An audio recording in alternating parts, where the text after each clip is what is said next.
Good morning. This is Senate Judiciary, Wednesday, February 24th, 9 a.m.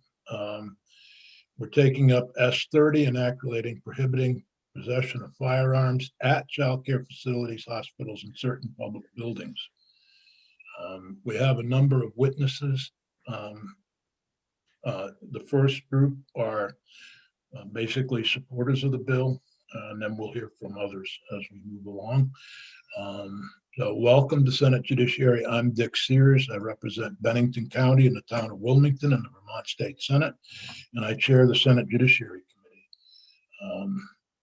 I'll move to the vice chair, who can introduce himself, and then other members of the committee, please. Thanks. I'm Senator Baruth. I'm from Chittenden County, and as the chair said, I'm currently the vice chair. And Senator from Caledonia County. Good morning. I'm Joe Benning from Caledonia County, which is all of Caledonia County and the 6 northeasternmost towns in Orange County that are in my district. Just as a volume test, I found maybe my volume was low. Senator from Windsor County. Oh, you're muted, Alice. Muted, Alice. Great, sorry. I'm Senator Alice Nitka. I represent all the towns of Windsor County, plus Mount Holly and Rutland County, and Londonderry and Windham County. And the senator from Windham County. Hi, I'm Jeanette White from Windham County. I live in Putney, and other than Londonderry and Wilmington, I represent all of Windham County. Thank you. We'll start with Satan Melroy from Mums Demand Action. And if I mispronounce names, I apologize to begin with. So anyhow, please, we'd love to hear your testimony. Great. And very close, Satan Melroy. It's a tricky spelling. Okay. So good morning. And thank you, Senator Sears, for allowing me to speak today to the members of the Senate Judiciary Committee. My name is Satan Melroy. I live in Woodstock with my husband and 2 kids. I currently serve on the Village Board of Trustees, and I'm a volunteer with the Vermont chapter of Moms Demand Action for Gun Sense in America. I'm speaking today in support of S30, sponsored by Senator Baruth, which would prohibit firearm possession in certain public buildings, child care facilities, and hospitals. The presence of guns in these places makes us all less safe. Prohibiting guns in public buildings, including the State House, is extremely important, particularly given the recent attack on the US Capitol and related armed protests we've seen around state capitals in the country. Vermont is not immune from the effects of this rise in extremism. It exists here too. Last month, a charter bus of more than 50 Vermonters went to DC for the Stop the Steal March. One of them filmed people breaking into the Capitol, later calling it a great time. We've also all been following the stories regarding the Slate Ridge facility in West Paulette, which was ordered to temporarily cease operations just last month by a judge. Its members have used threats and armed intimidation to terrify and harass neighbors. And the group's Facebook page encouraged followers last February to attend a town select board meeting with weapons and trauma kits. Vermont is an open carry state, which allows for carrying firearms visibly in public. This policy has been exploited by white supremacists and extremists to intimidate their opponents. One such individual, a self-described white supremacist, even challenged the restrictions on high-capacity magazines passed in 2018. Thankfully, the Vermont Supreme Court recently upheld this law. In 2018, when Governor Scott signed that legislation and other gun safety bills, he was called a traitor and a liar by Second Amendment demonstrators. Recently, Vermont legislators have received troubling emails related to the resolution they passed condemning the attack on the Capitol. And as someone who has been involved in gun violence prevention advocacy for many years, I've personally been yelled at and insulted by people openly carrying firearms and wearing tactical equipment. I have no doubt this was meant to intimidate me. Armed extremism is not free speech. It poses a danger to our democracy. Laws prohibiting guns in sensitive areas, such as polling places and state houses, help protect our safety. Fully addressing the dangers that armed extremism poses to the United States will require a whole host of gun violence prevention and other policies. Vermont should eliminate intimidation in politics by prohibiting guns at the State House and other government facilities. I would also urge you to consider expanding this bill to cover polling locations, vote counting locations, and other places essential to the functioning of our electoral process. S30 is a strong start to ensure that guns are kept out of our most sensitive places and will help remove armed intimidation from our democratic process in Vermont. I urge you to support S30, and thank you so much for your time.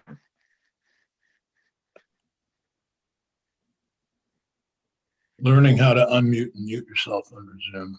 I have one question, or actually a clarification. S30, as currently drafted, would cover certain government buildings, including town offices. So polling places would be covered in the way that it's currently drafted, I believe. So there's a clarification. Senator Benning. Thank you. Seton, thanks for coming. You mentioned that you saw a video of somebody that was on the bus going to Washington, D.C., and they were at the point of break-in. I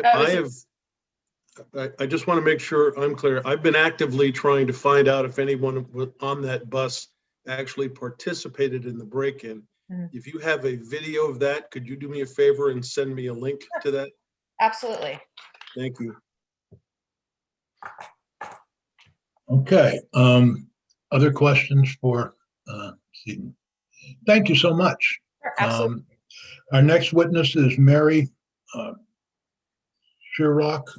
I'm terrible today at names. Mary, please join us. Thank you, Chairman Sears. And I thank members of the Judiciary for allowing me to speak today. I am Mary K. Sherrock, and I live in Northfield, and I support S30. I have lived in Vermont since 1985. I have been a volunteer for gun violence prevention for years, and part of Mom's Demand Action for Gun Sense in America, even before there was a Vermont chapter. I have 4 grandchildren. I am a retired probation officer, and I tell you all this about myself as a context for what I am about to say. I support the rights and blessings of all parts of the Constitution. I believe this bill does not challenge any part of it. Instead, this bill would restrict firearms in public buildings where essential government functions are taking place, and in child care facilities and in hospitals where vulnerable people are being cared for. I support this bill as a grandmother because I want that extra zone of protection when my grandchildren and their friends go to daycare. I don't want someone to forget they are still wearing their gun when they pick up their kid. How do you forget you're wearing a sidearm? And the child, any child in the daycare center grabs it. What if estranged parents cross paths at the daycare center and things escalate? As a retired probation officer, I know how quickly things can escalate and violence can erupt.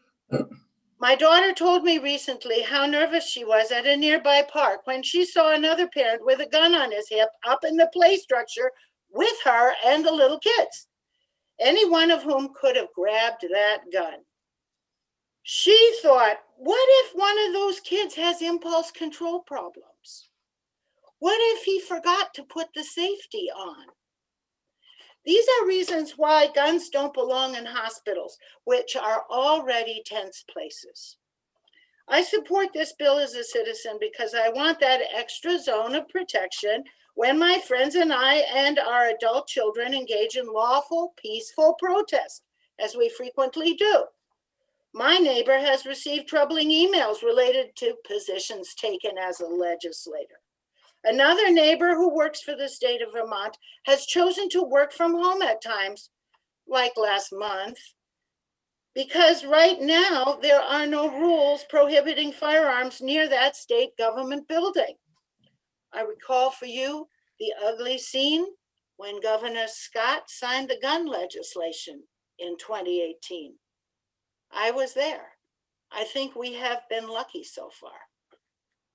As one of the moms who demand action, I support this bill. However, if we could make it better, I would advocate to extend firearm prohibition to grounds adjacent to the Capitol and grounds adjacent to the Capitol and other government buildings. Those are usually the areas where protests take place. And there has already been violence by a government building.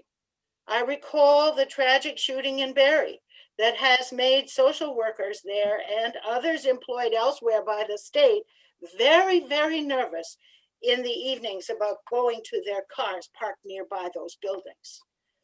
As a justice of the peace in Northfield, I would like this bill to also prohibit firearms at polling locations and at locations where votes are counted, at other buildings essential and any other buildings essential to the electoral process. Carrying a gun to the polls is not free speech, and it should not be permitted any more than wearing a political t-shirt or a button. Please vote for safety in sensitive places. Thank you very much. Thank you. Appreciate it. And our next witness, my ePad died, so I don't. Maddie Otti, a student at Essex High School, representing Students Demand Action. Hi. Good morning, Madeline. I'm sorry, it had it Maddie here on the. That's okay. I go by Maddie. It's all good. Okay, great. Well, welcome to Senate Judiciary. Thank you for having me. My name is Maddie Otti. I am a sophomore at Essex High School, the founder and leader of the Essex High School Students Demand Action Group, and I also currently serve on the Students Demand Action National Advisory Board, where I strive to keep my community safe through gun violence prevention and advocate for common sense gun legislation like the piece in front of us today. Almost 1 year ago, I and the entire Essex High School Students Demand Action Group entered the state capitol building to fight for multiple gun violence prevention bills. 3 months ago, many of the same members volunteered at our polling places to help support democracy in action. We must protect these opportunities. We must protect these freedoms. One critical way that we can ensure the protection of our citizens and democracy is by eliminating the potential for armed intimidation tactics. As reinforced by the deadly seditious attack on the United States Capitol building on January 6th, armed extremists seeking to undermine our democratic institutions are a chronic and ongoing problem. Data shows at least 85 instances of armed protesters and incidents involving guns at protests at state capitals from May through December 2020. Vermont legislators have also received troubling emails in their inboxes related to the resolution they passed condemning the attack on the Capitol. And we have seen other warning signs that extremism is growing here in Vermont. This bill is a proactive, sensible proposal that would make sure that my fellow students and I can access the halls of our democracy without the possibility of armed intimidation. People should not be afraid to enter government buildings. Allowing firearms creates fear, and it also creates legitimate danger. This bill should also apply to all polling places and other locations essential to the electoral process. Whether it's your first or your 10th time voting, you should not be influenced by the presence of a weapon. Vermont's political conversation should not be held at the barrel of a gun, especially in these times of division and rancor. The people of Vermont need the freedom to talk to each other and their lawmakers without fearing for their lives.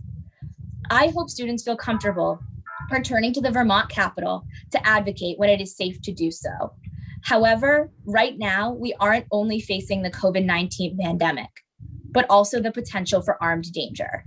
Students should feel safe using their voice, not afraid that it might be taken from them. Thank you.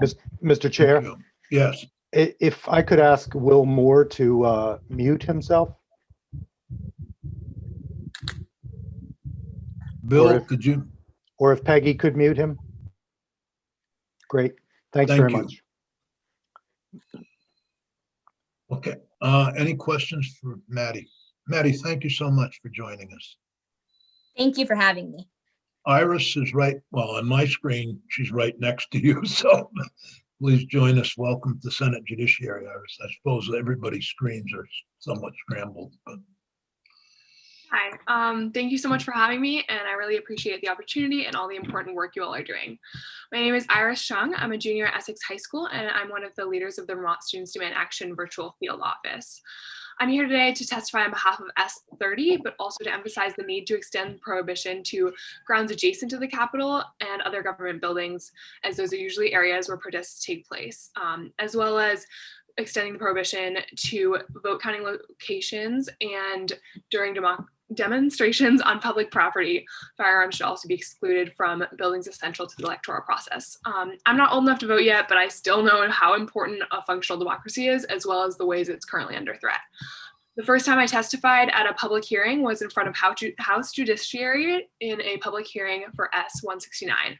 I was 15, I was alone, and before the hearing, I was catcalled in the main hall of the State House by a man 3 times my size, dressed in orange. I'm not sure if anyone heard, I'm not sure if anyone saw, but I know that when I was in line to testify, I saw the man give me a disgusting smile and then chat politely with my representative, and it gave me a visceral feeling of fear. I did proceed to testify, but when I was going down the stairs, another different man in orange began berating me. And although I lost him as I went to the coat room, he caught up with me when I was nearing the house out of the exit. He yelled at me, he cursed at me, and he followed me out of the building for 20 feet before slowing and failing to keep up with my pace. These incidents terrified me because I was alone and 15. But I held on to the fact that I knew they weren't allowed to have firearms in the Capitol building, though of course the same was not true once they were on Capitol grounds. I was assured that they did not possess the means to instantaneously end my life in the Capitol building, but that same comfort is not currently afforded to many of the other public spaces in our state. I was at a protest this summer when a man walked up to us. He had a long black semi-automatic rifle slung across his back and a bulletproof vest on. He brought extra magazines, and to me that signaled that he came intending to use the one that was in his gun. To me that signaled that he had come to kill, and to me that assured me that my life was in immediate danger and that I might well not make it home. Although he didn't end up shooting, he stayed there all day, occasionally going off and reappearing to remind us that we were not safe, reminding us that at any moment he could unleash a shower of bullets and leave us all injured or dead. I believe in democracy so fundamentally that I put my life on the line for it, but I should not have to. The riots on January 6th have revealed a lot about this country, and I really hope we choose to learn and grow from it. During the Capitol riots, I saw men carrying the same guns, the same magazines, and the same stature and attitude of the man who came to intimidate us this summer. They went to the Capitol to stop democracy, and in order to prevent them from achieving this goal, we must prevent future attacks of this nature. Next time I work the polls, I want to feel confident no one will bring a gun in and hold our democratic process hostage. And the next time I testify in person, I need to have the assurance that as long as I'm on Capitol grounds, I will not be attacked by someone armed. Thank you so much for your time. thank you. Appreciate it very much. And Essex High School is well represented. I think there's a senator here that represents Chittenden County, so should be proud. Yeah. All right.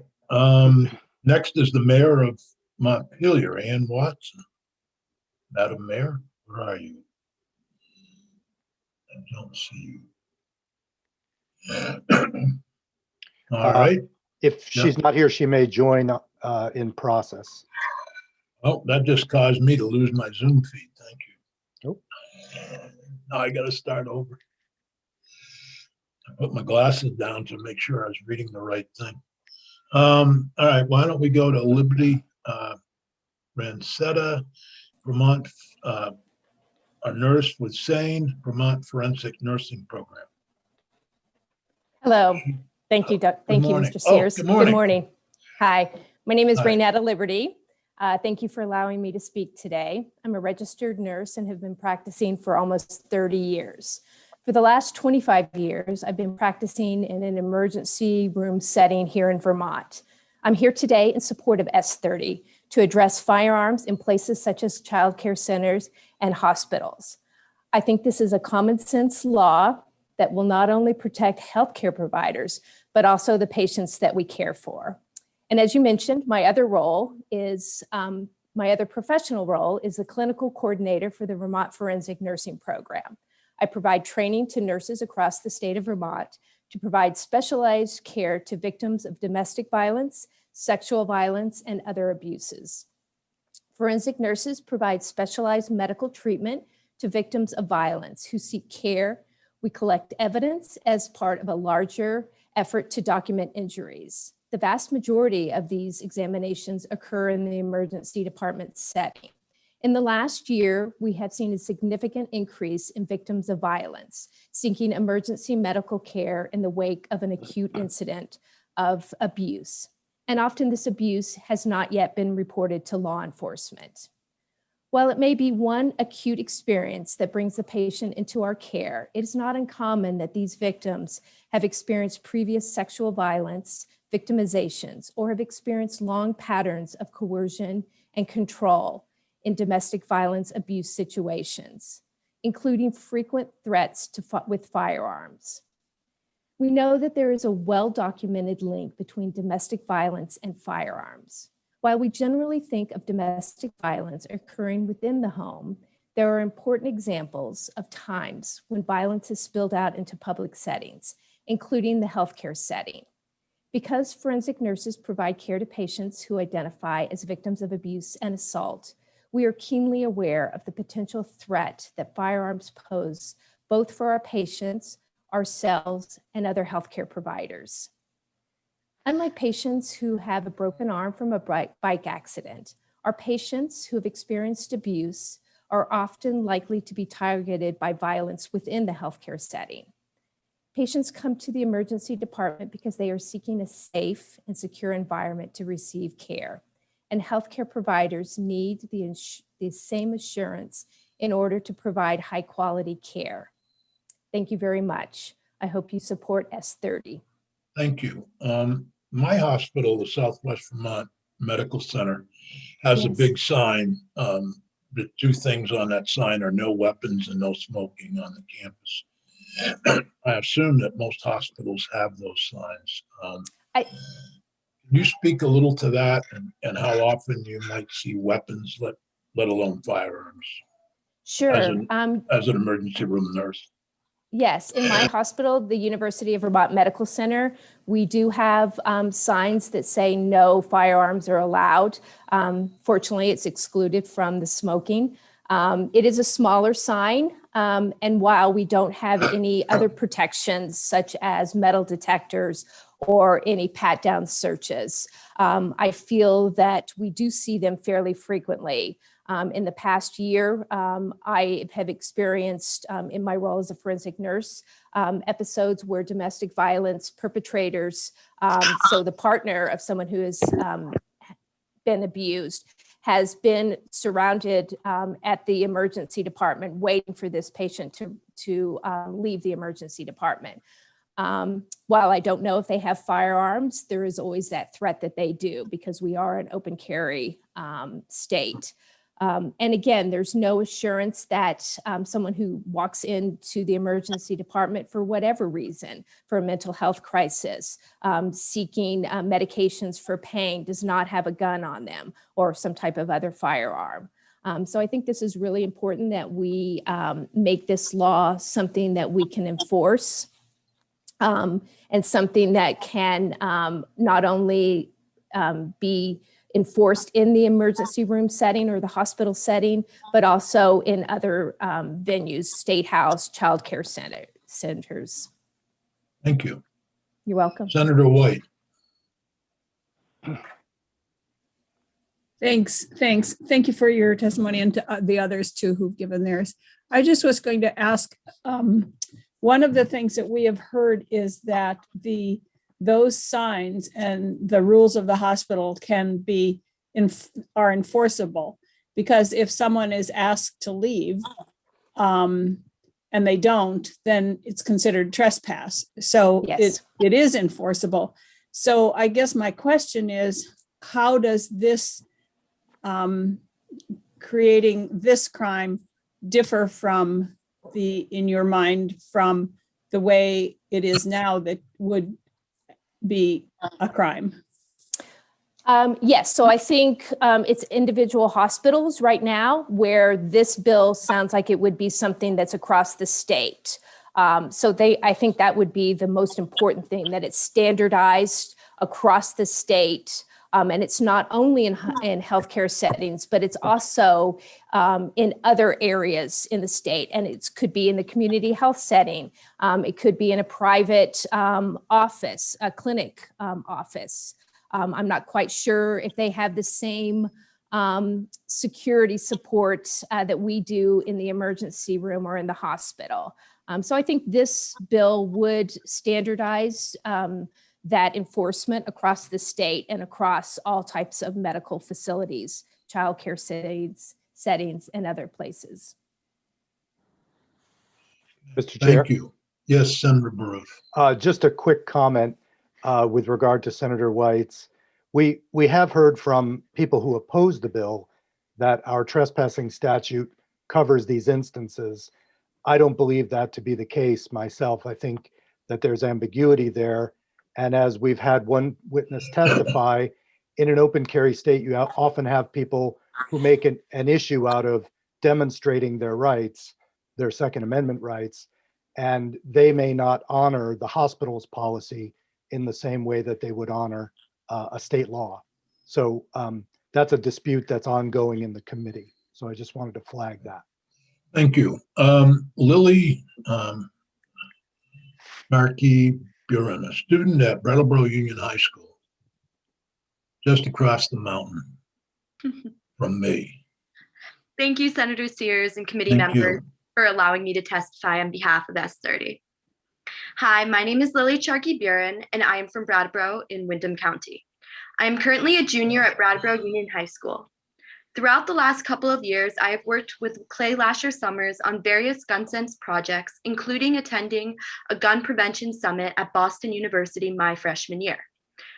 Throughout my childhood, I spent an incredible amount of time in hospitals, in particular Dartmouth Hitchcock with my late mother. One Tuesday in September of 2017, I skipped school to drive with my mom up to Dartmouth to receive her chemo.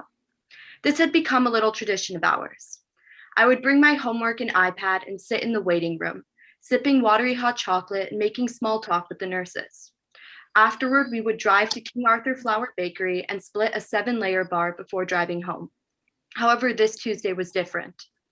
I personally was fortunate enough to leave the hospital with my mom less than 30 minutes before there were reports of an active shooter at New Hampshire's largest medical center. By 8 o'clock that evening, it was broadcasted all over the news that a 6'1" male had shot and killed his 70-year-old mother. Although this incident occurred in New Hampshire, it is in no way limited to one state. As a young person who has experienced the loss of a family member, I am all too aware of the extremity of pain and grief that follows. To think that while watching a loved one grapple with an illness, you must also face the reality that they could be shot is horrendous. Furthermore, I believe that it is imperative that our government puts in place protective measures against allowing guns in hospitals. Prior to entering high school, I had the opportunity to serve as a legislative page in 2018. While I was there, 3 pivotal gun bills were signed into law by Governor Phil Scott. Although this was a great step towards gun reform, it was not passed without difficulty. On February 16, 2018, an 18-year-old male was arrested for attempted murder. Jack Sawyer had been planning a school shooting in Fairhaven for almost 2 years before he was arrested. This fell coincidentally days after 17 people had been killed in Parkland, Florida.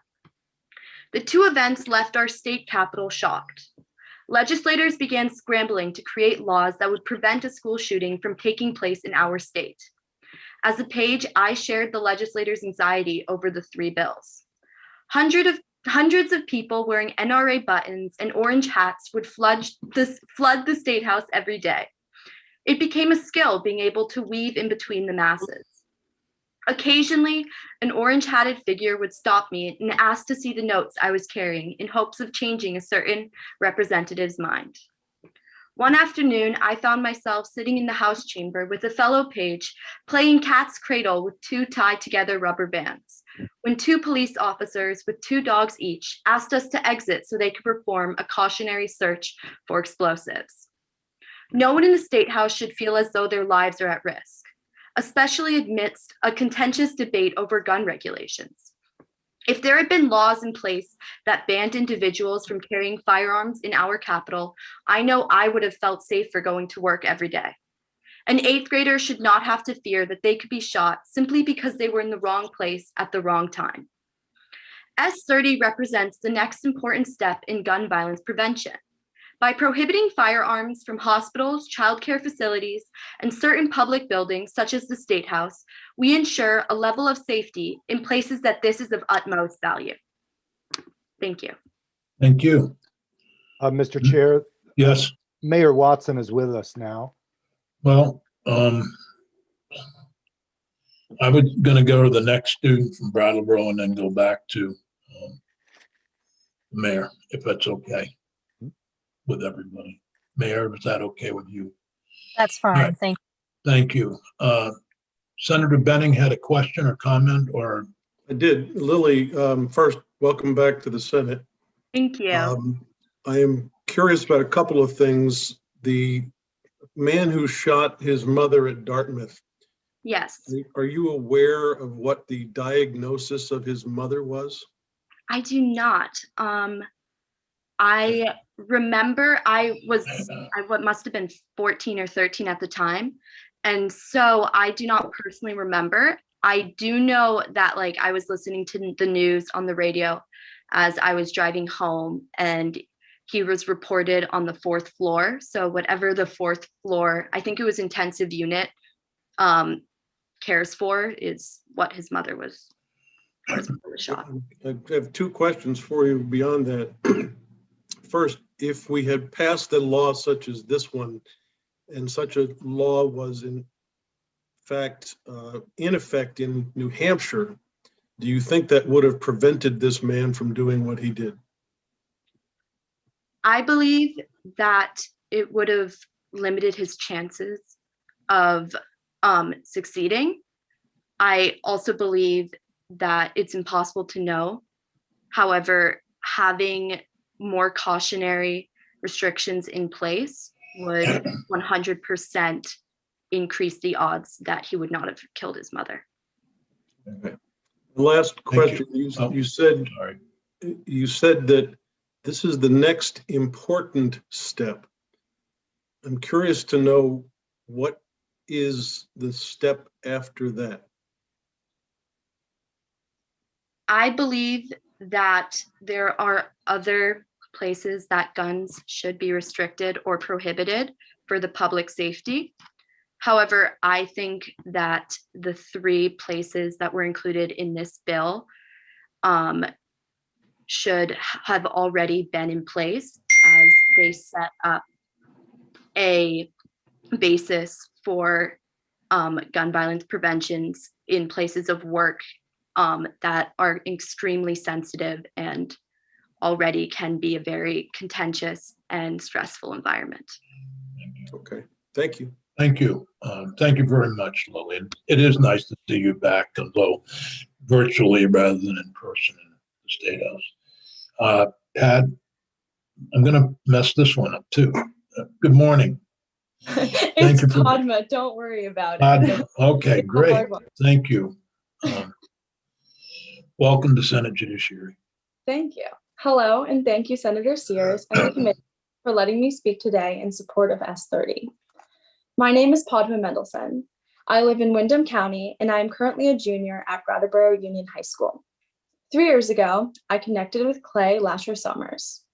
Clay allowed me to travel with a group of Vermont teens to Boston to discuss gun violence prevention with youth and experts from around New England, several of whom lost children and family members to gun violence themselves.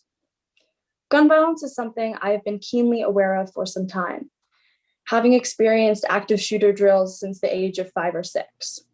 Vermont has pre-existing gun bans in schools. Schools are a place where people put aside their political, religious, and social differences in the interest of learning. Should we not transpose the same thinking in our legislation regarding childcare centers, hospitals, government buildings, and our state house? These are all places where civilians should feel safe and not scared of someone using a lethal weapon. I have an 11-year-old brother named Louie. When he was younger, he attended a local daycare called Happy Hands. Over the summer or on holidays, I would occasionally stop in and visit and play with the kids. They did arts and crafts projects, baked concoctions, and threw the occasional temper tantrum about nap time.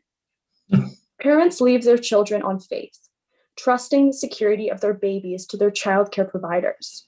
Parents deserve to know that their babies will be safe throughout the day. The bill in question would significantly lessen the chances of violence, allowing guardians to capitalize upon critical hours of care.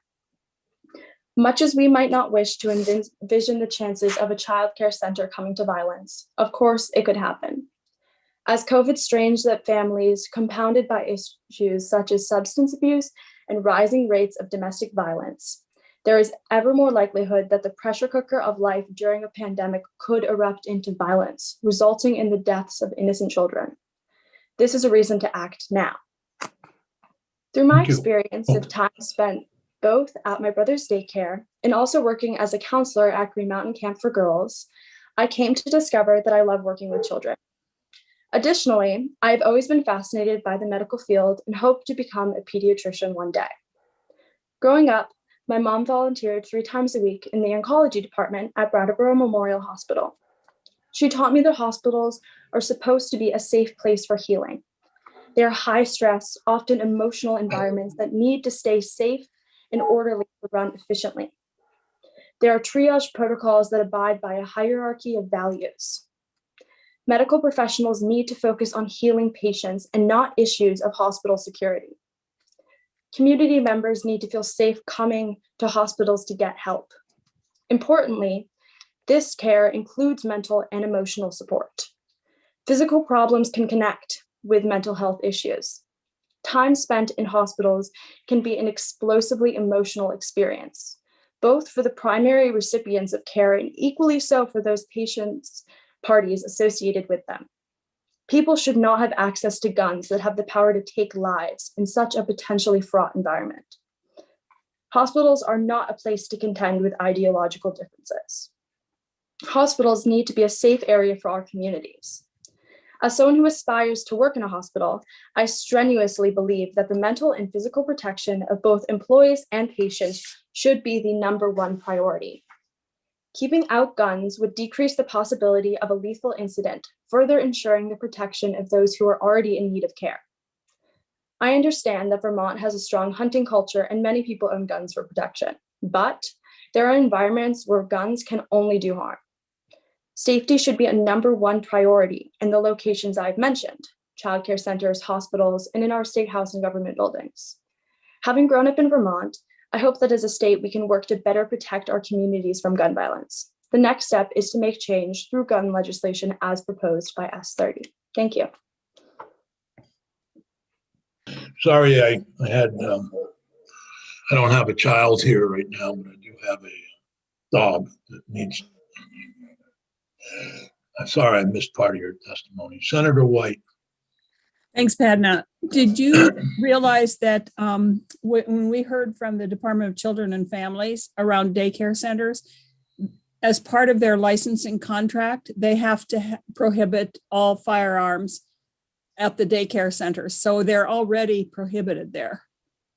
Understood. I think that any basic childcare is basically the same as schooling, just for like a younger age group and kids even outside of schools, any kind of like school arrangement or area where kids are meeting. I think that those need to be protected. Right. Well, like, there are withstanding protocols in place. Thank you. Thank you. Okay, now we can go to the mayor of Montpelier, who seems to be in a vehicle. This is true. I was just coming out of an appointment. Welcome, and I'm sorry Mayor that I was.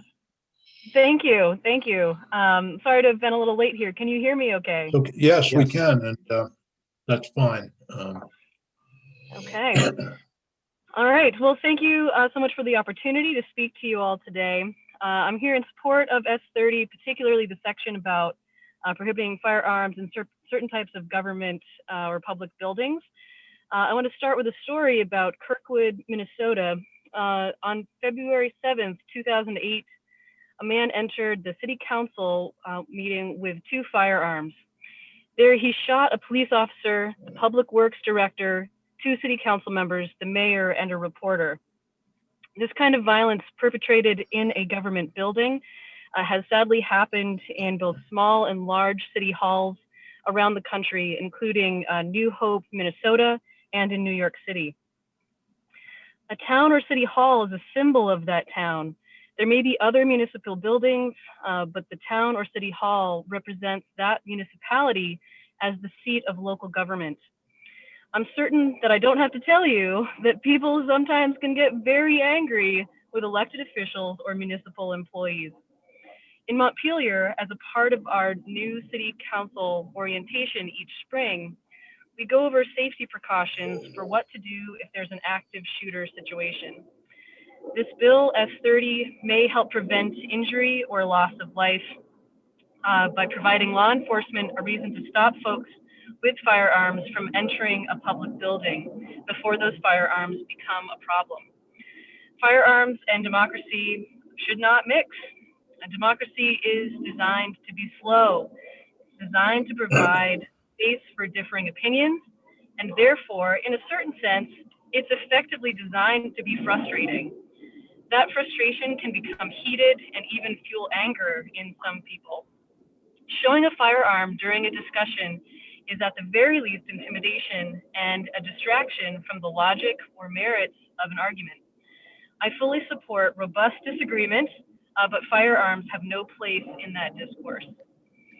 After the Capitol riots on January 6th this year, we anticipated an armed protest in Montpelier, which thankfully didn't materialize, but as a part of our precautions, we made sure that Montpelier City Hall building would be closed to the public on both January 17th and on Inauguration Day. Why did we do that? Because City Hall is an obvious target as a symbol of our city. As a teacher, as well as a mayor, teaching is my full-time day job. I'm glad that it's already illegal to have firearms at school, but I think our municipal public servants deserve the same protection as teachers and students. Essential government functions should, at the very least, include workplaces of those municipal employees that have to deal with the public on a regular basis, and as such, are often the recipients of significant amount of public angst.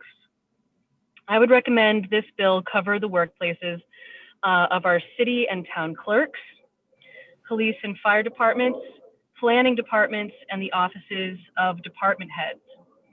Each of these buildings house essential government work, and the people engaged in those processes deserve to have reasonable protection from the threat of firearms while they interact with the public. Separately, regarding child care facilities, I realize this is somewhat out of my bailiwick, but I want to offer that I think prohibiting firearms at child care facilities is a logical extension of the prohibition at schools. And I see that there's an exception for child care centers held in people's homes. I think it would be reasonable that firearms at a child care facility held in someone's home ought to be locked up while the child care services are happening. So thank you for your time and consideration. Thank you, Mayor. Appreciate it. And sorry, actually, I'm sorry I'm not in Montpelier. I never thought I'd say that because, sometimes it's really boring up there. But I think all of us really miss the host city of capital of Vermont. And so look forward to getting back to Montpelier in the near future. Yeah, I guess my question has to do with your role as a mayor of a city. And the police department is right next door to the town offices and the town hall. So, but I was thinking of a little town like Reedsboro, and I've heard many of the those who are against this bill speak of the need for self-defense. And in Reedsboro, it takes 45 minutes for the nearest state trooper to get there if they're not already up in Wilmington or out on Route 9. So generally, they would be in a real deep trouble at that town hall. That's the argument anyway. Any thoughts on perhaps allowing towns to make their own decisions about how they want to deal with this? So I have a couple thoughts on that. One is that I think by allowing municipalities to potentially continue to allow folks to carry firearms into a building, I think that, speaking for myself here, I think that is a race to the bottom kind of mentality around public safety, and the idea that there is, the need to foster a sense of fear, that people ought to be carrying firearms. It encourages a proliferation of firearms, versus the idea that if someone brings a firearm into a space and it's visible and someone notices, that's an alert to someone to say something is wrong. And then any number of actions could be taken that don't necessarily involve firearms to help address that situation. So I think there are other ways to address it, and it's reasonable to think that we can be creative about that and not depend on more firearms to solve the problem. Thank you. Appreciate it. Senator Benning has a question, Mayor. Mayor, it's been a while since I've been in the Montpelier Municipal Building. Is there a sign on the front door that says no weapons allowed? I don't believe so, no. We have, I think the only policy we have at all about firearms in the whole city of Montpelier is it's posted at the border of the city, which is it says no rifle shooting, buckshot only. That's probably a fairly old law, I would imagine. You've been fairly recent in the job, but are you aware of any incident inside the municipal building where somebody actually threatened anybody with a weapon? So just for context, I've been mayor for about 3 years now, but I've been on the city council almost for the last decade, which is kind of blowing my mind a little bit. But I know that people have been threatened, but not with a weapon. Okay, thank you. Thank you, Mayor. Appreciate your time with us. Thank you very much for allowing me to speak. We're going to move on to Christopher Ashley from on the board of Gun Sense Vermont. Good morning, and thank you, Senator Sears and committee, for letting us talk. You're welcome. I am speaking in favor of S30, particularly the provision to prohibit firearms from child care centers. I have 3 reasons for doing so. I was a Vermont elementary school principal for 30 years. During the last several years, we had a preschool program and hosted an after-school program. Both of those situations required that I be familiar with the Vermont child care regulations in operation. The first reason is experience and personal experience I had. I had few experiences with dealing with weapons and firearms at school. One, that is the foundation of my support for S30, happened in the mid-1980s. Our school personnel, as mandated reporters, made a referral to DCF, SRS in those days, when a student verbalized physical abuse by a parent. We made the report. What the student said indicated an anger problem was present in that parent. The parent involved worked in the Vermont Department of Corrections facility. The SRS caseworker arrived at school in the afternoon and interviewed the child. She then asked me to hold the student in the office. She called the parent and asked him to come to school to meet with her. By the time the parent arrived, school had ended for the day. I met the parent at the door and noticed he was in uniform and wearing a gun. I asked the parent to return to the car and remove the weapon. At that time, there weren't rules in Vermont about weapons in schools. I could only make a firm request. After many seconds of staring at each other, the parent grudgingly agreed to do so.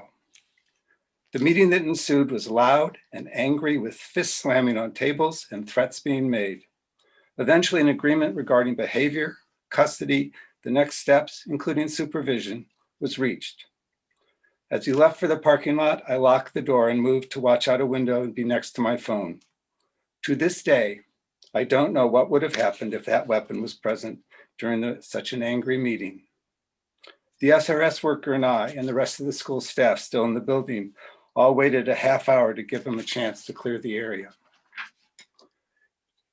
It was true relief when the state laws were changed and our district passed a policy banning firearms and could put up signage. And I knew that if that situation happened again, I could simply call the police to enforce the ban before letting anyone in the building. That was a much safer position to be in. Childcare centers, in my opinion, are in the same situation now as our school was back then. They are mandated reporters, and they are relatively open, as they are sensibly required, in my opinion, to allow parents access to their programs and children without delay. If a parent is unhappy as a result of a DCF report, even though the person's name who makes the report is kept confidential, it is usually very clear that the report came from the childcare or the school. A childcare center could very much be at risk, like we were those years ago. A state law prohibiting firearms would be helpful to reduce this risk. The second thing, the center-based childcare and preschool program rules, as you've mentioned in this hearing, are very clear that firearms and weapons are not allowed in childcare settings. The regulation is 5.10.1.12, firearms and other weapons.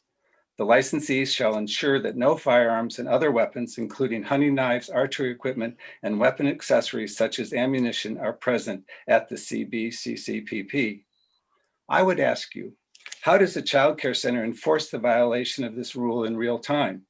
How can a child care employee insist that a firearm or weapon be removed if there isn't a state law backing them up? Telling someone that they are trespassing is not the same as calling the police, and will certainly inflame passions.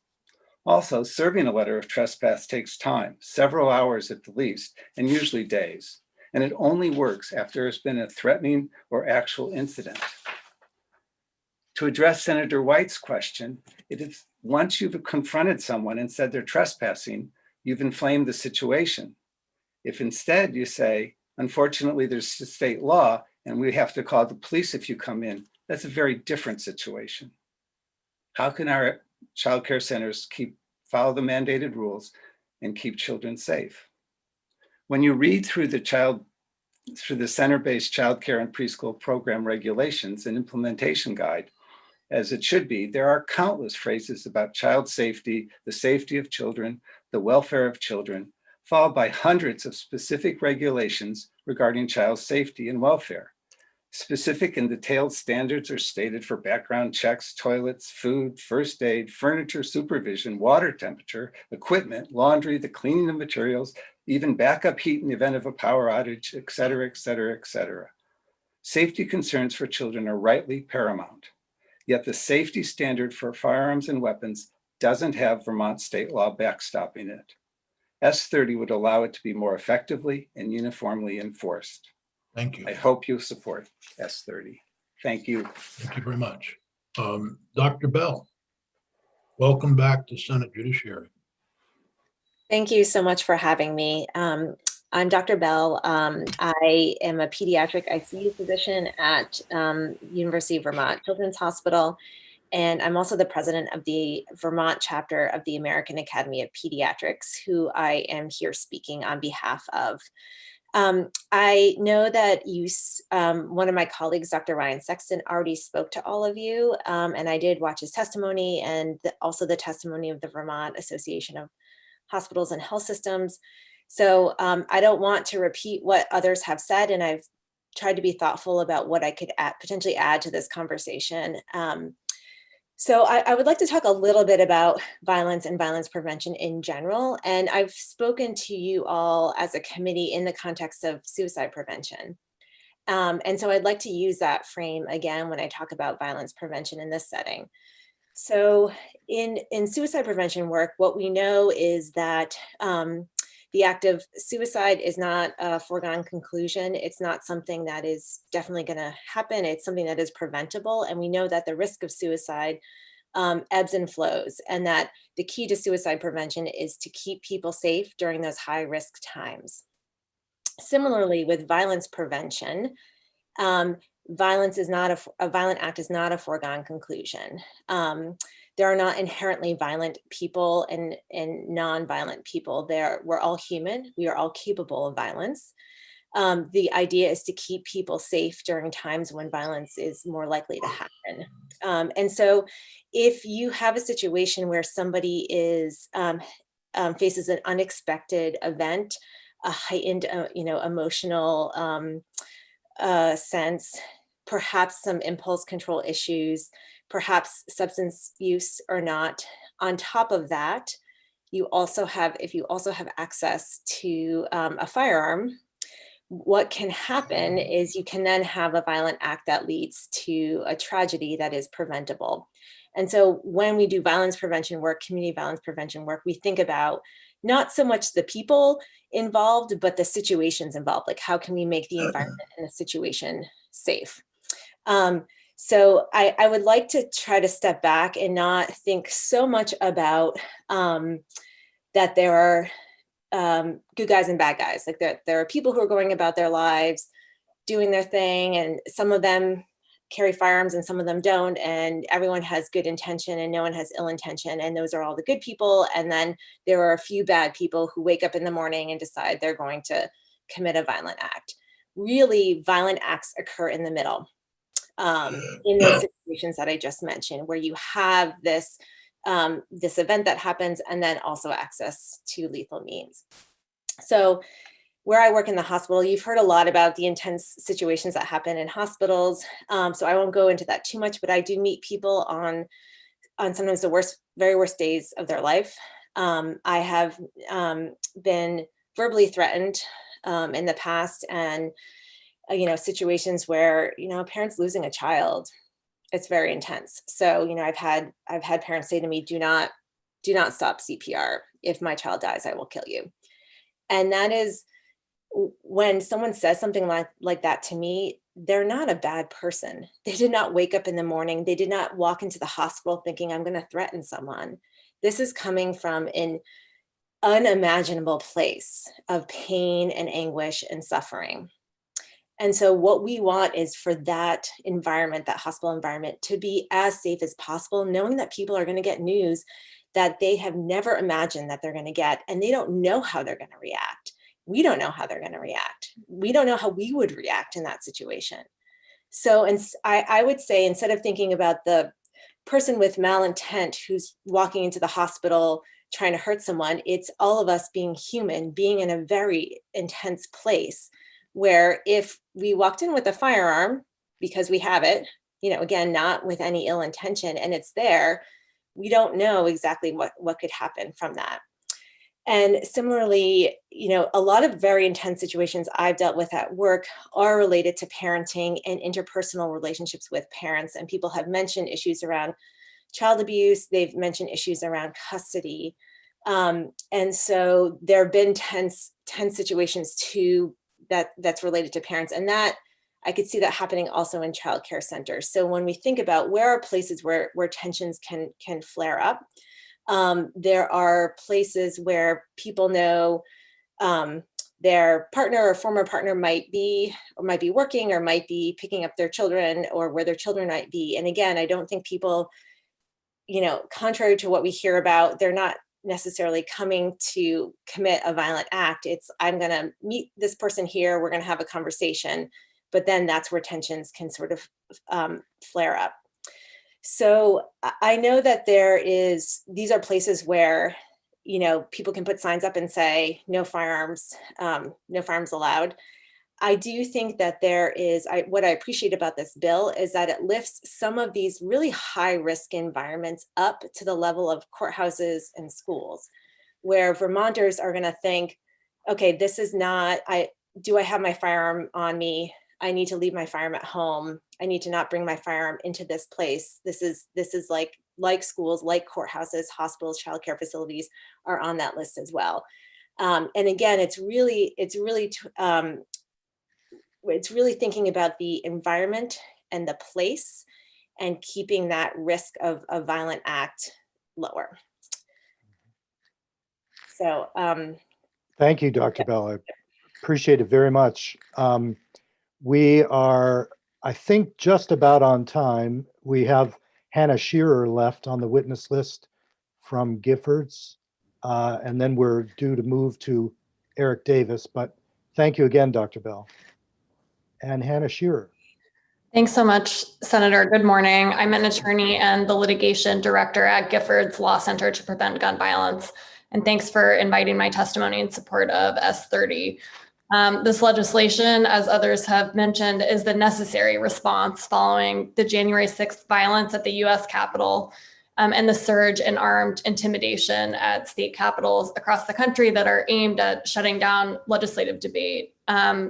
This legislation, the government buildings piece, but also the restrictions for daycare centers and hospitals will also put the state on the right side of all the evidence, which is telling us that the absence of laws like this is harming public safety. What we know after January 6th is pretty clear. Washington, D.C.'s strong gun restrictions around the Capitol and in city streets, actually, there in Washington, D.C., those restrictions were helpful and they actually worked. My organization and others monitored online conversations around the D.C. event, and many people were leaving their guns at home because of D.C.'s laws. And then we saw that the violence was less lethal because people did that, because lawbreakers who were breaking other laws, who broke into the Capitol, actually did leave their guns behind and used other weapons. And so this tells us that enforceable laws around the carry of firearms and places where you can bring them can be effective even with those people who are radicalized and are prepared to break other laws. And that's the reality of what happened that day. And I think that's an important function of this legislation to try and have that same effect and to preempt similar types of radicalized actions in Vermont. So based on what happened in Washington, D.C., we know that it works to have an enforceable law restricting guns in locations like government buildings, the Capitol, but we don't know that it works to rely on posting signs or on a general trespassing law that doesn't mention firearms. And as Senator Baruth explained earlier, doesn't necessarily foreclose open carry and could be challengeable. I think if the committee members see any ambiguity there with that goes to show that it's a good idea to adopt a clear law.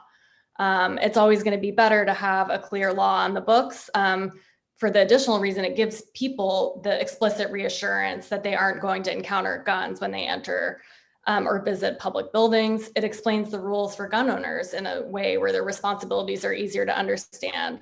And then it sets a crystal clear expectation for the bad actors who are wanting to push the boundaries, that what they want to do is not allowed. I think if it's left up to a vaguer trespassing statute, under our current political climate, there's inevitably going to be people who push that limit, and it'll be harder to deal with that after the fact than it is now preemptively. So I urge the committee not to wait for a toxic, volatile standoff to arise before acting to protect the safe exercise of democracy.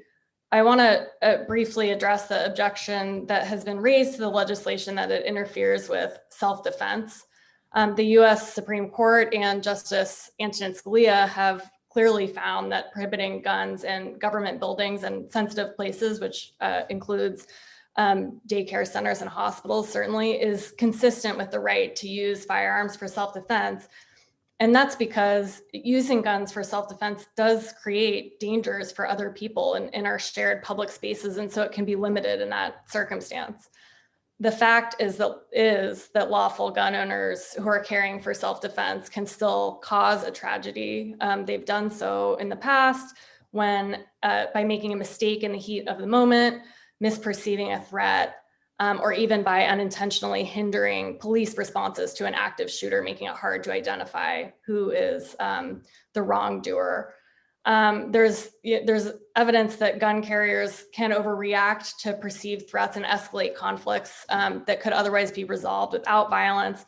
There's an enormous body of evidence that we've gotten on that subject from citizen stand your ground laws, which encourage people to use lethal force in public, but contrary to what's been argued about the self-defense value of those policies, stand your ground laws actually have increased violent crime where they're in effect and have led to racially biased killings and vigilante behavior. And all of these consequences result from encouraging armed self-defense in public and including in sensitive places where it would be better to try and de-escalate conflict by removing guns from the situation. And this is on top of everything that Dr. Bell just spoke about, which is people who have an emotional, impulsive response to intense situations and might carry out violence in that situation, coming in not intending to do anything wrong. And that's also well documented.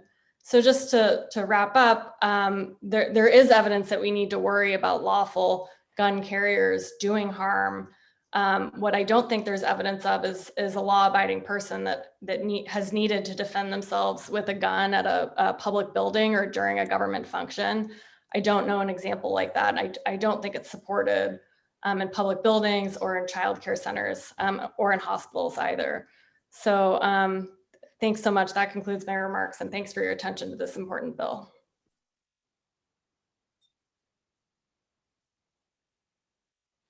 You're muted, Dick. In your analysis of the as litigation director, have you looked at the 16th Amendment to the Vermont Constitution? Article 16 of the Vermont, not an amendment, Article 16 of the Vermont Constitution that seems to provide more of a,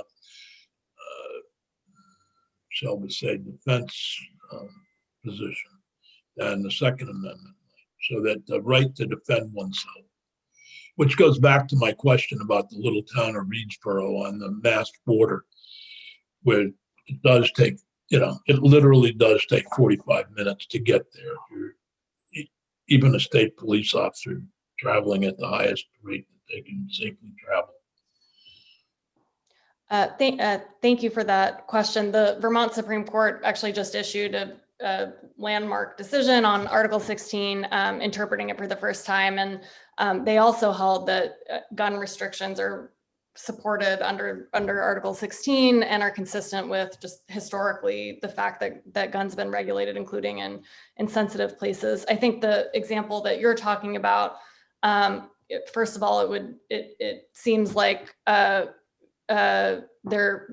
actual evidence on self-defensive use of firearms doesn't show, it seems to suggest that introducing guns into that situation is going to be more harmful than enforcing gun restrictions in sensitive public places, thereby, reducing the number of situations where you need to call in police. I think it's hard to say, absent any evidence, that it's actually happening.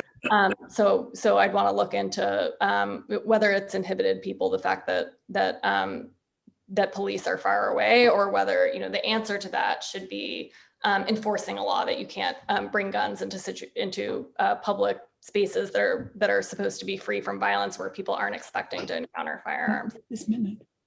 Thank you. Okay. Other questions for Hannah? Senator Baruth. Thank you for your testimony, Hannah. This is not a question. I just wanted to add on to what Hannah said. The decision that was issued by the Supreme Court was issued from the entire court.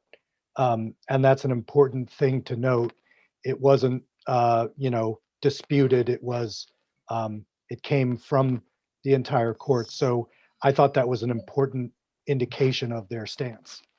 Well, it may have come from the entire court, but it wasn't the entire court. As a matter of fact, 3 members of the Supreme Court were not involved in that decision.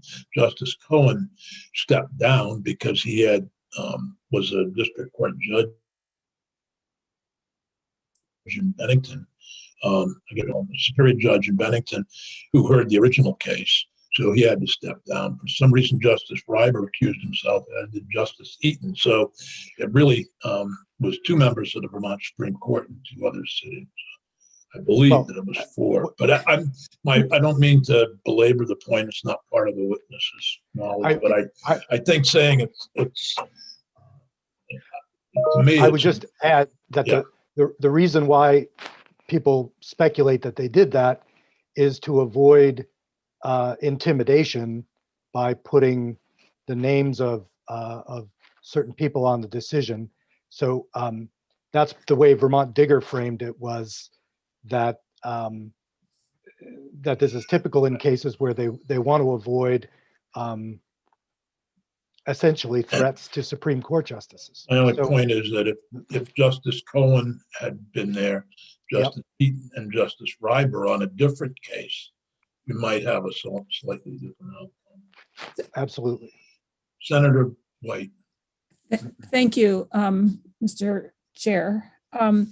So I found Hannah and Dr. Bell's testimony pretty riveting, but I think that even just looking at this bill and some of the testimony that we've heard, there's still a lot of misunderstanding about what the bill actually does, because we've heard that this would extend to all healthcare facilities and possibly even private offices, healthcare centers, et cetera. It doesn't. It only applies to licensed hospitals. We've heard that it would apply to all government well, it does say all government buildings, which also means the salt shed. But we've also heard that it should apply to the grounds of the government buildings and the perimeters and the parking lots, which this does not at all. And so there are still a lot of misunderstandings about what the bill actually does, I believe. And I don't know that even if we pass this, that many people would think it went far enough. So I just wanted to make that comment. Appreciate And that. now I have to switch my positions here because I have to go upstairs. Okay. I'll be back. All right. We'll look forward to seeing you back in a different position. Senator Benning, finally comment, because we're moving behind now. I'm sorry. Hannah, I just wanted to ask you a question. I haven't read the case. I understand that the case centered on the question of whether or not a 30-round magazine was something that was necessary for self-defense. There weren't any other issues in the case that I understand, although I've only read the news reports. Are you aware of any other issues that were decided in the case? No, that's correct, Senator, that the law at issue was the large capacity magazine ban, but they also did decide the standard that they would use in Article 16 challenges going forward. And under that standard, the legislature can pass reasonable gun regulations that further public safety consistently with Article 16. So I think that's significant for this bill. Okay. One last question. I saw Giffords next to your name. That's not Giffords Memorial Hospital you're from. No, sorry, it's Giffords Law Center to Prevent Gun Violence. We were founded by former U.S. Congresswoman Gabrielle Giffords. And where are you located? I'm actually in Oakland, California. So 3 hours behind you all. Thank you. Well, thank you for joining us early in the morning. All right. Our next witness is Eric Davis, representing gun owners of Vermont. And Eric, welcome to Senate Judiciary. Thank you for being here. Good morning. Thank you, Senators. Good morning, ladies and gentlemen of the Senate Judiciary Committee. My name is Eric Davis, and I am the president of Gun Owners of Vermont. We are an all-volunteer, nonprofit advocacy group dedicated to the preservation of the right to keep and bear arms. We appreciate the allotted time of 30 minutes for our speakers today, but Unfortunately, since we're an all-volunteer organization and do not employ paid lobbyists, it seems we are somewhat short on witnesses. Most of the folks who we represent and who would normally take the time to participate in a public hearing could not arrange to get the time off today during a workday so they could testify. So I will be giving the sole testimony for Gun Owners Vermont on their behalf. We consider ourselves a grassroots advocacy group, and we feel that we represent all people who support Article 16 and the Second Amendment. We ask humbly for a small donation each year from our official members, but we like to think that we represent all gun owners in the Green Mountain State and not just those who can afford to pay for a membership. We very firmly believe that the right to keep and bear arms is for all peaceful individuals, regardless of race, religion, place of birth, social status, net worth, or other differences. In short, the right to keep and bear arms is a human right. When we got word that we would be testifying today in this unconventional format, we realized that our usual methods of having a large number of our members, or member lobbyists, as we like to think of them, testify in their own words would likely not be practical in this setting. We took to the comms to ask our folks to submit testimony to the committee via email in their own words, and I asked specifically for folks who don't feel comfortable composing something to reach out to me directly, and I would try to convey their concerns to the committee during my time here today. In my last testimony, I highlighted the two different types of people who carry a gun, the person who carries aggressively with malicious intent and the person who carries defensively as a precaution. In my testimony today, I will do my best to give the committee the perspective of not only the person who carries for protection, but also of all those gun owners who elect not to carry their firearms on a daily basis, and even those who do not own a gun but are still concerned with the unrelenting efforts by those in government who propose to restrict civil rights. Today, I will be speaking for all of them. Guns are an important and vital part of the American culture, whether anyone likes it or not.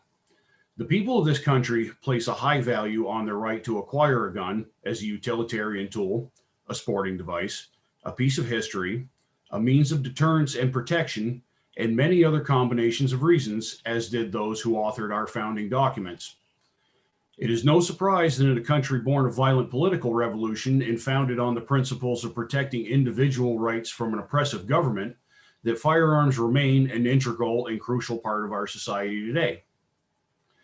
Indeed, the firearm is seen as a symbol of independence by those who choose to own one.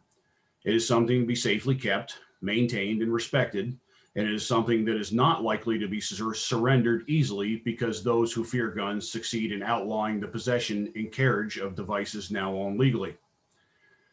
While gun rights advocates may seem particularly stubborn and unrelenting, we feel like we are the ones who continue to get the raw end of the deal.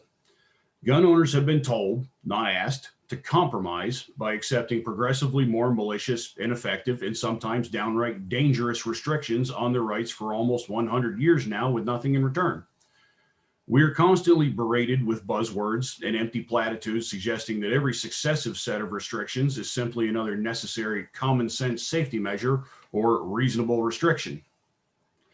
As the latest rounds of legislation are introduced every year with an emphasis on tightening any restrictions possible, we are condescendingly assured that no one is trying to take your guns. These bills are proposed constantly and by the dozens, yet we see few, if any, proposals to restore individual rights and zero acceptance of the idea that any previous restrictions might have been excessive and should be repealed. Ignoring the myriad of federal laws passed since 1934 and the countless restrictions and outright bans on certain classes of firearms and accessories by unconstitutional bureaucratic and executive action, we would point out that as far back as 2013, the author of S30 has proposed legislation which outlaws firearms in current use from common law abiding people. When we point out that this never seems to stop and that gun control has historically been a one-way street, and for a government that isn't trying to take your guns, it sure does seem like you're trying to take our guns, we are admonished as paranoid and branded as extremists. It has been suggested that this bill was drafted in response to incidents in which so-called extremists have protested government overreach in certain public places while open carrying firearms. We would point out that this sort of posturing has never been a popular tactic of the gun culture and in fact has historically been frowned upon. It has only increased recently with the calls for more gun control. We've seen massive protests for numerous reasons in this country over the last several years. The people who protest for gun rights do so for the same reason as people who protest the government over any other issue. They feel like their government is not working for them, and in many cases is actively working against them. When they feel that their concerns are not only being ignored, but openly dismissed, they understandably become more acrimonious. When the thing that they are protesting continues to occur, the tensions increase and the situation escalates. When we put the question to our membership of what message they wanted us to convey to the committee, we received many responses, some broad and generalized and others narrowly focused. They came from many people of different backgrounds and occupations and offered many different angles of view on the current state of gun rights in Vermont. But there was one clear and omnipresent theme in the underlying tone of all the responses we received, and that was one of frustration. Frustration that in a year of unprecedented events and civil unrest, a year when Americans have suffered through global pandemic and financial hardships, a year that has seen us shackled with previously unimaginable restrictions on life and liberty, that the legislators' priority is once again gun control.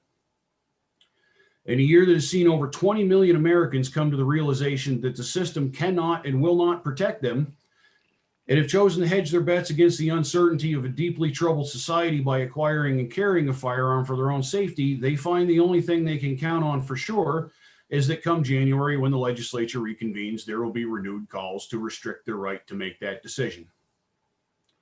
These people feel bullied and attacked by a government which repeatedly bludgeons them with new restrictions on what was once a proud and independent lifestyle. They realize that no amount of gun control will ever be enough to satisfy those who advocate it, and whatever small restrictions are being pushed this year will always be a stepping stone to more restrictions next year. The absolute proof of this can be observed by simply looking at the number of anti-gun bills proposed over the last 10 years versus legislation that protects the right to keep and bear arms. We then feel insulted as gun control lobbyists and legislators alike pontificate that these restrictions are for our own safety, as if we are too stupid to know what's good for us. William R. Tonso might have best summed up the feeling in his 1990 book, The Gun Culture and Its Enemies, when he stated, quote, "I find it rather ironic and somewhat amusing, as well as intimidating, that many enlightened people who righteously condemn ethnic and religious prejudices readily display similar prejudice toward another category of people to which I belong, gun enthusiasts."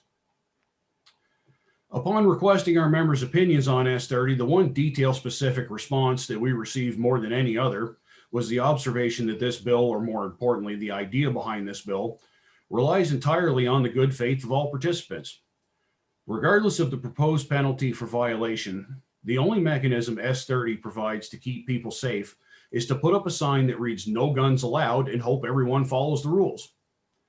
It seems the author of this bill has envisioned some fantasy scenario, presumably in Vermont, where hospitals, childcare centers, and municipal buildings who are being terrorized by gun-brandishing political extremists might have these dissidents heroically escorted out of the building, presumably by people without guns, and tried for their crimes against humanity on the back of this new law. In reality, what will happen is the same thing that happens every time gun control is passed. Peaceful people get stripped of their right to the security and deterrence guaranteed by the Second Amendment and Article 16. Gun-free zones have been proven to attract people seeking to inflict as much harm on as many people as possible. By removing the ability of good people to defend themselves, you remove the deterrence for bad people to do harm. Gun-free zones are dangerous and should not be expanded under any circumstances. Rather, they should be abolished entirely. When we consider this bill by itself, we have serious concerns. When we consider this bill being pushed simultaneously with another bill, S63, that prohibits resource officers in schools and thus ensures that only an on-duty law enforcement officer would be able to legally respond to a school shooting, our concerns grow more fervent, and we are left contemplating if the true motive of this legislation is actually to keep people safe. There's another important and specific conversation to be had regarding the gray and often blurry area where property rights and constitutional rights overlap. Does a property owner have a right to ask that a person check their Second Amendment rights at the door? If the answer to that question is yes, should the owners or managers of that property then be held liable for the safety of the people within their area of operations? Furthermore, should the owners and operators not be required to provide some sort of armed security, as they are arbitrarily depriving the individual of the ability to provide it for themselves? And finally, should there be a different precedent for private property than for public property? And where do we draw that line on places like hospitals, which are privately owned yet frequented by the public? These are all important questions to ask, and they require slow and deliberate consideration to be answered, if in fact they can be answered. The point is that the impetus for this bill is not to answer those questions, but to intact the independence of Vermont gun culture by creating more laws to turn them into criminals for something that has never been a problem. Lastly, regarding the specifics of S30, we received a high volume of correspondence from folks asking us to convey their concerns with this bill, and there are a wide variety of them. Some were specific as outlined above, and some were very simplistic and concise, almost in the nature of a plea, i.e., why do you keep doing this to us, and please stop. It would be impossible today to list every single submission and concern, but one in particular stood out and deserves a specific honorable mention. This notable correspondence came from a person who works in the field of childcare and was very reluctant to offer their opinion on the matter for fear of political retribution. I encouraged them to send their thoughts to the committee, to which they politely declined, but asked me if I could convey them during my testimony today with the assurance that I not give their name. Rather than paraphrasing, I will read directly from their letter as follows. Quote, I work as an elementary child care provider, and I'm also a gun owner who is an advocate for the right to armed yet responsible defense of oneself and one's civil liberties. I have struggled trying to reconcile the two in a country that has seen many tragedies happen at schools because of the actions of unstable and willfully harmful individuals. These events are random and unpredictable. The only truly foolproof way of preventing them would be to have armed police or guards in every shop, every home, every street corner, and every building to stop any threat from taking the lives of others. Not only is this incredibly unpractical, but it also goes against everything our country and way of life is based on. We are not a police state, nor should we strive to be one, with constant surveillance and police presence.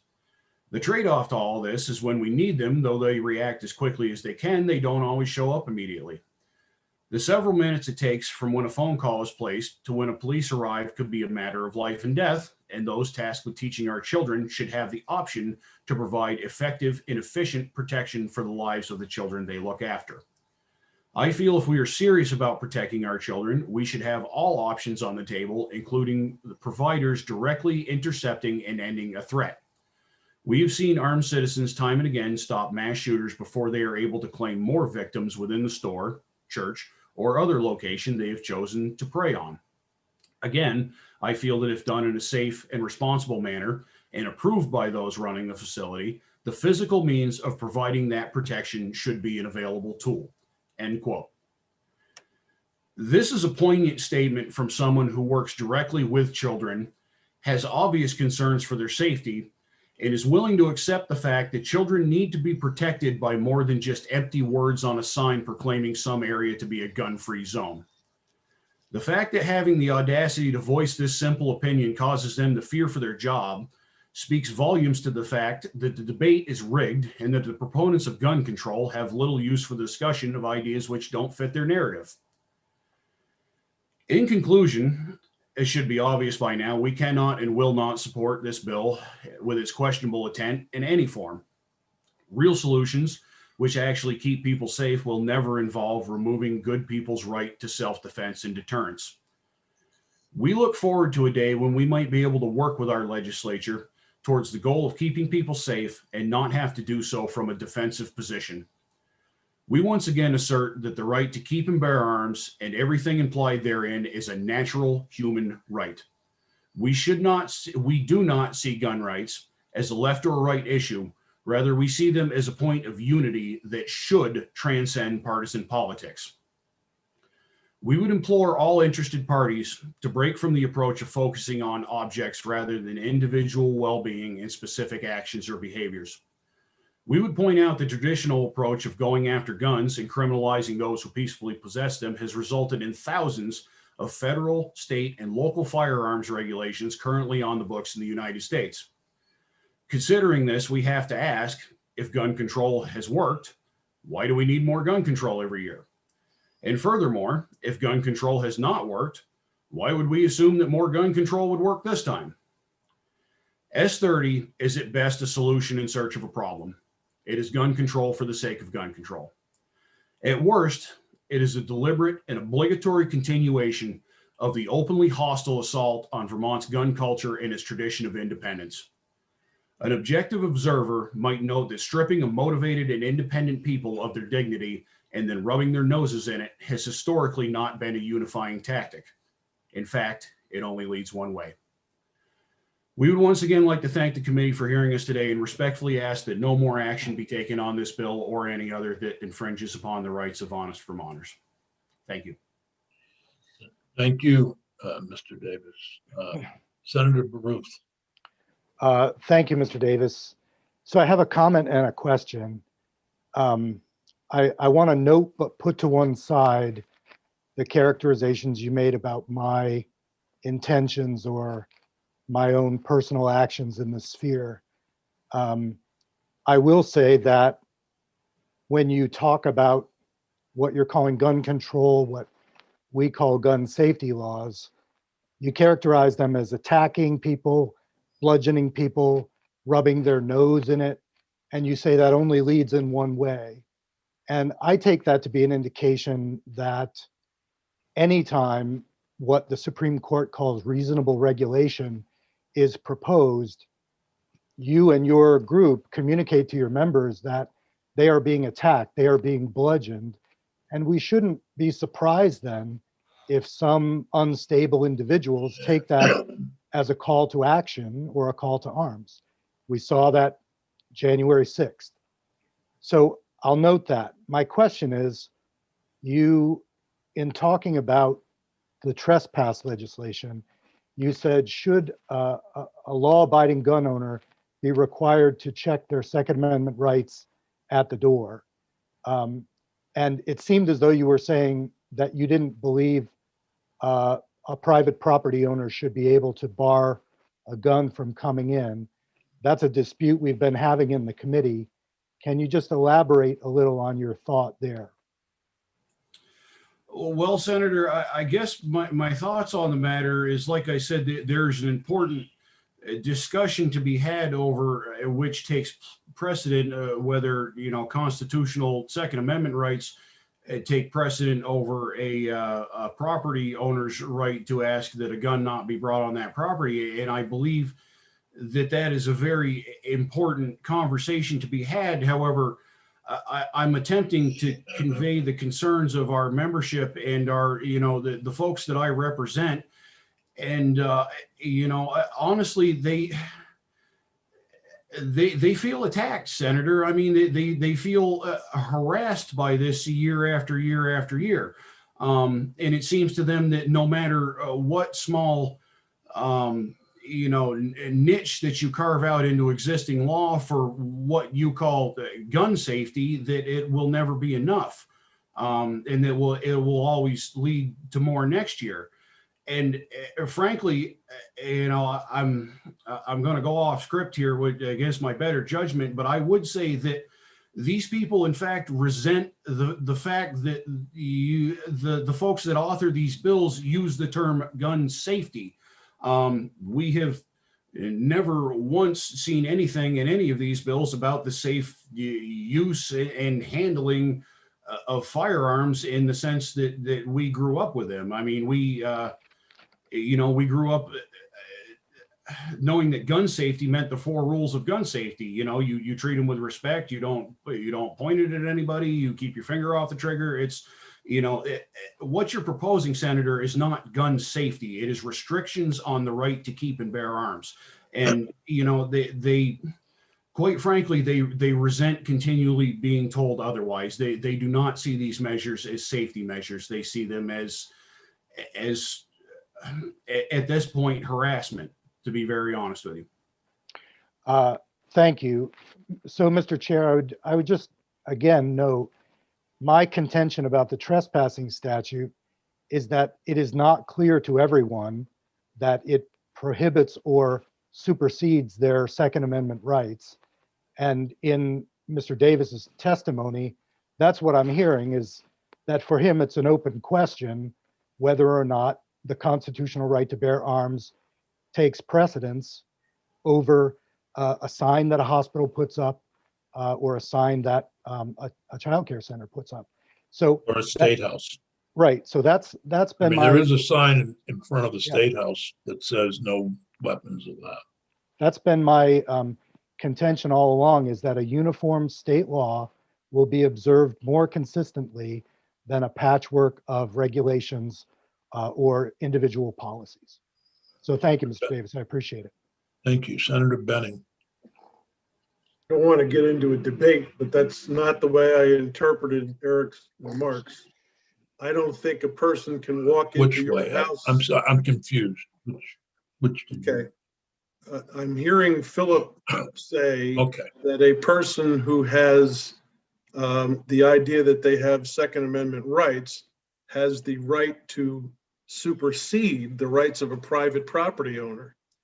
And I don't believe a person can walk into your house, Philip, just because they have a gun, any more than my law office would I allow somebody to come in and I have every right to boot them out for whatever reason, because this is my property. They can't come into my property just because they have a gun. That doesn't make any sense. Well, I was talking about what the take- witness said. I understand your point of view. I did not interpret his remarks as being that. He said it was an open discussion and a good debate to have. Right. But I want to take this moment to say to Eric, I also see William Moore, Chris Bradley, Evan Hughes. They'll be on later. I understand that, Senator, but we had a very bad incident at the National Capitol on January 6th. And every sign was for intelligence purposes telling us that we were going to have a bad incident at the State House on January 20th, I believe it was. And I want to thank the individuals on this screen for having the forethought to say to their owners, the gun owners, this is no time to be showing up at the Capitol. And we never had an incident. And that's important because these are responsible people who are exercising intelligence in trying to look at what's going on in the national situation. I guess for now, I'm going to leave it at that, and I'll save the rest of the comments for later. I appreciate that. And generally, I have only supported legislation that might restrict who is to carry a firearm. For example, I think the so-called extreme risk protection order, red flag law that I sponsored, that went through the legislature on 179 to 0 vote, I think it was, are laws that seek to make sure that it doesn't impact law-abiding citizens, but that it would people who may be dangerous and so forth. I also don't think Vermont law should allow murderers, robbers, and rapists to carry firearms, frankly. So I did support that law. I will, you can respond or not, or anybody can respond. I remember a conversation with Tim Meehan about a year ago in the State House. We were before the pandemic emergency orders. And I was sitting just outside the Senate Judiciary Committee with Tim Meehan, who acts as a lobbyist for the Vermont Federation of Sportsmen Clubs. And I said to Tim, I can't for the life of me understand why someone needs to carry a firearm inside an emergency room when I'm there with my wife who just fell and has a gash in her skull. And the doctors and nurses are doing their best to try to help her. And there are people in there, frankly, who are unstable mentally. And, you know, should the doctors and nurses need to worry about that? And I don't remember Tim's response, and I'd let him respond himself at some point if he'd like, or anybody else. But for me, that's, I just, you know, I don't understand, and I'm trying to get that through my head, why that seems to be an infringement on my right to feel safe within that emergency room. when you do have security within the hospital, at least at Southwest Vermont Medical. People can respond to that or not, but that's just something that I wanted to raise and just point out from my perspective. I can understand, and I brought up the Reedsboro example because that's a real example. I've heard from people over there. I've been over there. I spent a lot of time over there. It takes a long time to get there, and they would feel defenseless. And I've talked to people who, good people there, and I understand their position. So you may or may not comment. I just needed to get that up my chest. Thanks, I'm sorry. Was there? I didn't understand. Was there a question for me in there, or not necessarily? Other than if you want to answer the question, why somebody needs to carry a firearm inside an emergency room. Well, Senator, I think first, and I always point this out whenever we're talking about firearms. It's a Bill of Rights and not a Bill of Needs. To your specific concern, it is a legitimate concern of why anyone would bring a gun into an emergency room, and the only scenarios that I intentionally, I should have added intentionally, Eric. Yeah, of course. The only scenarios that I can think of, my job is to represent our membership in the gun culture and sort of how we see things, and I don't see any sort of instance where a person would bring a gun into a hospital or an emergency room just specifically for the reason that they can, or to make a point.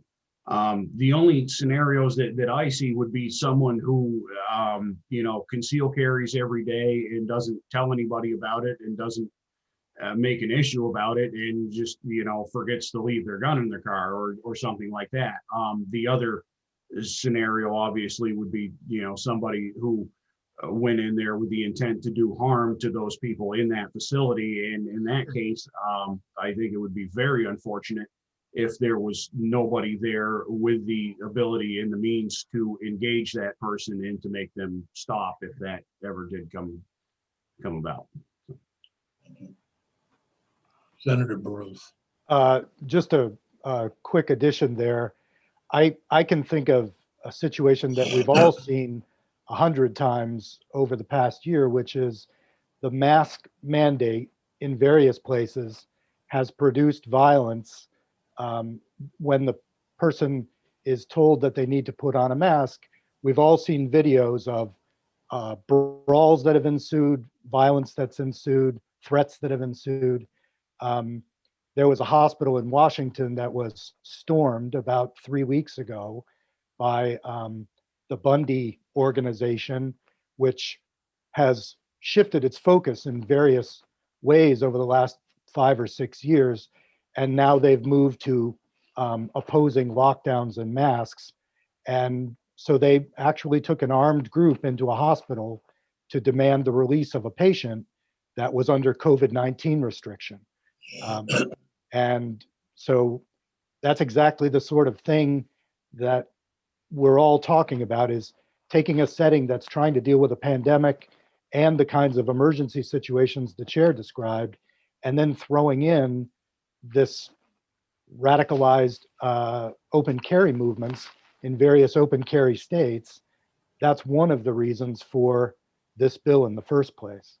I just wanted to add also, in talking about my point before about the rhetoric that's used, and I take Mr. Davis's point. His people don't like some of the bills I've produced or all of the bills I've produced, but I have been sitting in my office and had Chief Romey call me up and tell me that he's referred information to the FBI about threats to my life. And I had to then go home and sit down with my wife and my kids and explain to them that this happened. And I had to then scrub my address from various online sites. So this is not duty-free for me. I don't do it to make trouble for anybody. I do it because I think that the situation we're facing is growing more radicalized, more unsafe. And I think the open carry movement in open carry states is at a point where we need to say there are some places where we don't want weapons. And hospitals during a pandemic are one of them. Mr. Davis, if you'd like to, Yeah, final thoughts or yes, sir. response. Thank you for that, Senator. And to your concern, I'd first like to point out that we certainly do not condone or encourage any sort of violent, threatening behavior. We specifically, weed out any sort of people that we get that impression from. We are very, very adamant that the right to keep and bear arms is for peaceful purposes and not aggressive ones. To your point about these laws being for safety, I mean, we can see that, but to give you the perspective from the other side as best I can, I guess, many of these people, you got to understand, these are very independent people, and they're they have a live and let live mentality, and are kind of not used to being told what to do with every aspect of their life, for lack of a better description. And the mask thing is one thing. The Constitution doesn't say anything about about what kind of clothing or attire that you have to wear when you leave your house, obviously, but it does carve out a very specific thing for the right to keep and bear arms and self-defense. So when these people that feel like they have been pushed around and bullied and bludgeoned by their government, when they speak out against it, and the response that they get are more calls to restrict more of their rights, I would respectfully submit that that is pushing our groups further in opposite directions. But I guess what I'm saying, and maybe we're missing each other, I'm saying that they feel bludgeoned because they're being told by groups like yours and the emails they receive and the websites that they read that they are being bludgeoned. So, it's not as though the feeling is unconnected to the level of rhetoric that gets used around gun safety legislation. So that's my only point, is that proposing what the Supreme Court called reasonable regulations, and I would point out that the governor signed one gun bill since he's been in office, and he's rejected any other. So it's not as though there's been a windmill of legislation coming out.